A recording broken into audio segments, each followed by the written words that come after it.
If your history class skipped the Congo, you're missing one of humanity's darkest and most overlooked stories. The Congo Free State is a chapter that rarely makes it into school textbooks, yet its horrors shaped the course of modern Africa and left scars that still linger today. This is a tale of a king's insatiable greed and a continent's unimaginable suffering. It's a story where ambition and cruelty collided and millions paid the price. Let's talk about the brutal reign of King Leopold II, a monarch whose hunger for wealth would turn the Congo into a nightmare. In the late 1800s, as European powers scrambled for Africa, King Leopold II of Belgium claimed the vast Congo basin as his own private colony. He convinced the world he was bringing civilization and progress, but his true motives were far darker. He called it the Congo Free State, but there was nothing free about it.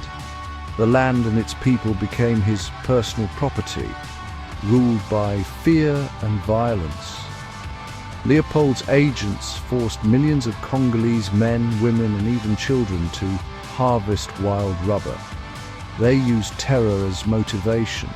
Villages were burned to the ground, families were torn apart, and entire communities lived in constant fear of punishment. The cruelty was unimaginable.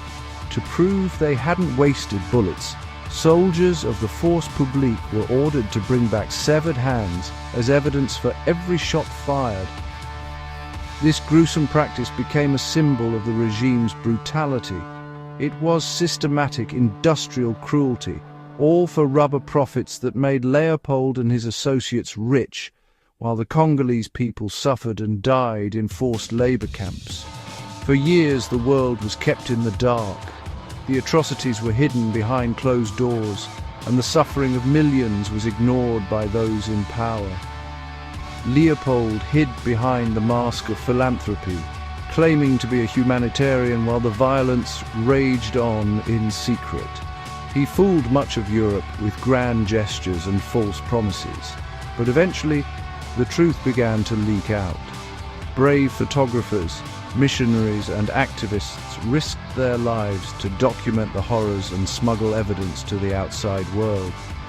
Journalists and missionaries exposed the truth, publishing shocking reports and photographs that forced the world to confront the reality of Leopold's rule. Shock and outrage swept across Europe.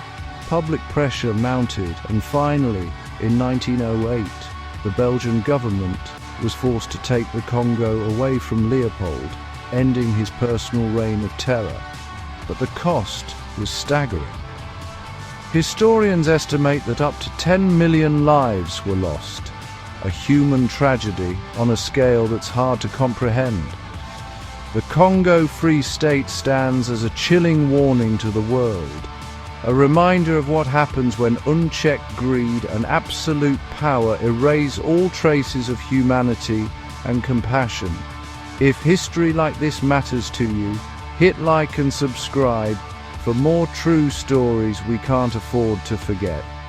Remembering the past is the first step to making sure it never happens again.